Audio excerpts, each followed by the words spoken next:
नमस्कार, मैं हनुमान पुनिया और आप देख रहे हैं अपनी न्यूज़। करीब 1 साल पहले जन आशीर्वाद यात्रा निकाली गई थी। मुख्यमंत्री मनोहर लाल खट्टर की तरफ से, बीजेपी सरकार की तरफ से ये यात्रा थी और उस यात्रा के अंदर एक फरसा कांड हुआ था। उस फरसा कांड में जिनके साथ जो घटना हुई थी वो हर्षमोहन भारद्वाज जी थे और फिलहाल वो हमारे साथ हैं और यहाँ पर बड़ौदा के उपचुनाव में कांग्रेस पार्टी के समर्थन में यहाँ पर ये जुटे हुए हैं। तो उनसे हम बात करते हैं। भारद्वाज जी, एक्चुअल में लोगों ने देखा वो जो वीडियो थी, वो क्लिप बहुत छोटी थी। एक्चुअल में थोड़ा विस्तार से अगर बात करें तो क्या एक्चुअल में ऐसी नौबत क्या आ गई थी कि उस वजह से उनको ऐसी शब्द बोलने पड़े? आप सबसे पहले तो आपको नमस्कार और सब सुनने वालों को नमस्कार। वो घटना ऐसी थी कि बहुत बड़ा कार्यक्रम हमने, सामाजिक कार्यक्रम एक किस्म से रखा था वो, क्योंकि मैं मनोहर लाल खट्टर मेरा व्यक्तिगत मित्र था, न कि मुख्यमंत्री के नाते बल्कि मित्रता के नाते अच्छा कार्यक्रम रखा था मैंने। सर्व समाज के करीब 14,000 आदमी वहाँ पर इकट्ठा था और हमने ये सोचा था कि इतनी बड़ी जनसभा होने पर मुख्यमंत्री जी नीचे आएंगे, क्योंकि उन्होंने कह रखा था कि बड़ी सभा होने पर मैं नीचे आऊँगा। तो हमने तो उस हिसाब से अरेंजमेंट कर रखा था। स्काईलार्क स्कूल के अंदर स्टेज लगा रखा था बहुत बड़ा, परंतु जो हमारे विरोधी थे, जिनके पास संख्या 100-200 की थी और जिनको बाद में टिकट मिली, वो इस षड्यंत्र में लगे कि भाई यहाँ नीचे मुख्यमंत्री नीचे नहीं आना चाहिए। और नीचे के हिसाब से हमने कम से कम 100 लोगों के द्वारा उनका स्वागत करवाने का कार्यक्रम था। कोई माला से, कोई पगड़ी से, कोई ब्राह्मण समाज जैसे परसा ले आया अपना, और एक समाज मुकुट ले आया। तो अलग अलग लोगों के द्वारा अलग अलग तरीके से वहाँ पर व्यवस्था हमने कर रखी थी उनको सम्मानित करेंगे। कोई मोमेंटो ले रहा था, परंतु उन्होंने उसको मुख्यमंत्री जी को उतरने नहीं दिया वहाँ, और मेरी यात्रा से 200 मीटर दूर ही रुकवा दी वो यात्रा गेट से। और वहाँ से मेरा नाम पुकारा तो मेरे पास एक वज्रस्त्र था जो मैंने मेरी तरफ से भेंट करना था। वो पित्तल का एक महर्षि दधीची की हड्डियों से वज्रस्त्र बना था, उसका प्रतीक बनाया हुआ था हमने। तो वो भेंट किया मैं दौड़ के गया, मैंने भेंट कर दिया।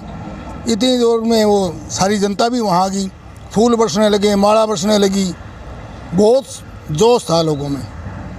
इतने में किसी ने, वो ब्राह्मण समाज ने ऊपर फरसा भी पहुंचा दिया, एक साइड से मुकुट भी पहुंचा दिया। मैं नट के आया था, भी कुछ नहीं देना अब यहाँ, सिर्फ ये मैं दूंगा, बाकी देना नहीं है। बाकी नीचे का कार्यक्रम था, तो उनकी सहमति होती थी जिससे हम कुछ देते तो। परंतु क्या हुआ कि वो मुकुट आ गया, तो मुकुट आने के बाद वो लोगों ने तो पहनाने के लिए दिया था मुख्यमंत्री को। मैं क्या करता उसका, मैंने पहना दिया। मैंने ही नहीं पहनाया जनरल डीपी वत्स के हाथ में पकड़ा दिया मैंने, उन्होंने पहनाया है। वो आप वीडियो देखिए अच्छी तरह से, वीडियो हुआ 16-17 मिनट की है वैसे तो, और वो एडिट करके वो उतनी ही बस हाईलाइट कर रखी है। तो जैसे ही वो पहनाया तो मैंने पीछे से हाथ लगा दिया। पीछे मेरा हाथ था, वो इस साइड थे। इस साइड MP साहब थे हमारे हिसार के, विजेंद्र सिंह जी, उन्होंने भी थोड़ा सा हाथ लगा। इतनी देर में वो मुड़ करके, हाथ में फरसा था ही, एक हाथ में माइक था, और मुड़ करके वो शब्द, कई वाक्य थे और वो हाईलाइट एक ही हो रहा है, सारे और भी वाक्य थे। क्योंकि वो वहाँ उसने माइक बंद कर दिया था, CM ने, किसी की पकड़ में आया नहीं। परंतु वहाँ पर मुख्यमंत्री के ही कोई ग्रुप का आदमी कोई वीडियो में या मोबाइल फ़ोन से रिकॉर्ड कर, आवाज़ वहाँ से आई है बाद में, पहले इसकी आवाज़ नहीं थी। तो वो शब्द बोले गए। अब मैंने तो मित्रता के नाते उसका सम्मान किया था। अब 2 तरीके हो सकते थे कि या तो मैं उसी समय विरोध करता, विरोध स्वरूप नीचे उतर आता। यदि मैं नीचे उतरता तो लोग गुस्से क्यों आया, और मैं ये बात बताता ऐसा कहा है तो लोग क्या हालात वहाँ पर क्या करते, 14,000 लोग वहाँ पर, बहुत खून खराबा होता। इसलिए मैंने अपनी परिपक्वता देखते हुए मैंने उसको घूंट पी लिया कि चलो मित्र है, मित्र ने कुछ कह दिया, कोई बात नहीं, भूल गया मैं तो। 7 दिन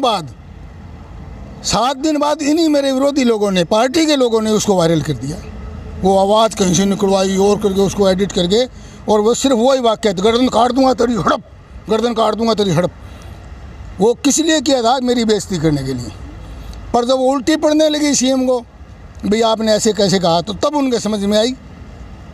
मतलब चित भी मेरी, पट भी मेरी, वही लोग करने वाले थे, मेरा अपमान करवाना चाहते थे। अब अपमान मेरा क्या हुआ, फरसा तो भगवान परशुराम का अस्त्र है, भगवान का अपमान है। ब्राह्मण समाज, चलो भगवान परशुराम का बना तो ब्राह्मण समाज का अपमान है।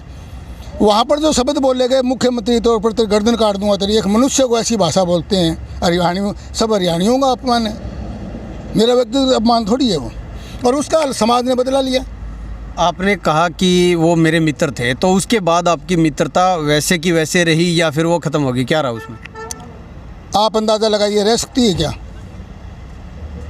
बिल्कुल भी नहीं रही, क्योंकि यदि इतनी बात होकर के बात ख़त्म हो जाती और वो मेरे से बाद में पर्सनली कहीं फ़ोन ही कर देते या ये कहते भाई एक दिन आ जा, हम पापा दोनों बैठे रोटी खाएंगे, रोटी में क्या लगता है, वहीं बुला लेते, मेरे को बात ही ख़त्म हो गई थी ना। कहीं कोई फ़ोन नहीं आया, किसी ने कुछ नहीं, बार बार वो ये कहते रहे कि मेरा कार्यकर्ता था, उसने बुरा नहीं माना है, वो कांग्रेसी संस्कृति फैला रहा था, इसलिए मुझे गुस्सा आ गया। बार बार यही रटराई लगा, और आपकी अदालत में रजत शर्मा के सामने भी यही बातें कही, आपने देखी होगी सबने, और वो अपना स्पष्टीकरण दे रहे हैं वैज्ञानिक रूप से, आदमी को गुस्सा कब आना चाहिए, किस पर आना चाहिए। तो बोला मैंने, मेरा समय भी सही था, किस पर किया वो भी मेरा आदमी था, सही समय पर किया मैंने, वो स्पष्टीकरण दे रहे। ये नहीं कह रहे कि मेरे मुंह से गलत निकल गया, मैं मुख्यमंत्री पद पर, इतने बड़े पद पर था, मैंने ये भाषा नहीं बोलनी चाहिए थी, इतनी तो बात थी। आज तक भी उनके मन में खेद नहीं है। तो फिर मैं 4 सितंबर की घटना थी, 13 अक्टूबर को मैंने अलविदा भाजपा, अलविदा राजनीति, और 1 साल तक कहीं बोला नहीं। मैं अभी 1 साल तक किसी पार्टी में नहीं था। अभी 17 सितंबर को दीपेंद्र हुड्डा जी मेरे पास आए, खुद आए, हमने उनका स्वागत किया था। वहाँ पर उन्होंने मेरे से निवेदन किया या जो भी कहा, मेरा उन पर विश्वास बन गया और मैंने उनको आशीर्वाद दे दिया और उसके साथ जुड़ गया। अब मैं आजीवन उसके साथ जुड़ गया, कांग्रेस पार्टी के साथ। अभी बड़ौदा उपचुनाव के अंदर आप हैं, तो यहाँ क्या माहौल मानते हैं? यहाँ आप गाँव में जा रहे हैं, माहौल एक तरफा है। उपचुनाव मैंने बहुत देखे हैं, आप भी मीडिया के लोग हैं, एक चीज़ का आपने ध्यान किया होगा, अब तक के जितने उपचुनाव होते थे उसमें सरकार के झंडे थे, वो हर मकानों पर सरकार लगवा देती थी या लोग डर से लगा देते थे, लालच में लगा देते थे। आप फील्ड में देखिए झंडे किसके लगे हुए हैं, भाजपा के झंडे कोई कार्यालयों पर तो लगे हुए तो अलग बात है, नहीं मकानों पर लोगों के झंडे लगे वो कांग्रेस के ज़्यादा है, INLD के भी हैं कहीं कहीं, भाजपा के उसके मुकाबले में तो झंडे नहीं है। जबकि झंडे तो यहाँ पर हर ट्रैक्टर के ऊपर भाजपा के झंडे होने चाहिए थे, लोग लाभ उठाने के लिए भी ले लेते हैं सत्ता का, चाहे हो ना पार्टी के, और वो लोग वोट भी नहीं देते परंतु झंडा फिर भी लगा देते हैं। पर आपने देखा होगा यहाँ हर गाँव में गए हो तो मैं तो गाँव में गया हूँ, मुझे झंडे भाजपा के दिखाई दिए नहीं किसी के मकान में, बहुत। तो ये थे हर्ष मोहन भारद्वाज, जो कि फरसा कांड में एक हिसाब से हम कह सकते हैं कि पीड़ित थे, और ऐसे में अब वो कांग्रेस पार्टी के समर्थन में यहाँ पर बड़ौदा उपचुनाव में कांग्रेस पार्टी के जो उम्मीदवार हैं उनके पक्ष में अपना प्रचार कर रहे हैं। और अब देखना ये होगा कि इनके इस प्रचार से और जो उनके साथ जो घटनाक्रम जो कांड हुआ था उस कांड के बाद में यहाँ पर विशेष तौर पर बड़ौदा उपचुनाव के अंदर कांग्रेस पार्टी विजयी होती है या भाजपा पार्टी यहाँ से किस तरह से क्या हालात बनते हैं, वो देखने वाली बात होगी। अपनी न्यूज़ के लिए कैमरामैन संदीप के साथ हनुमान पूनिया।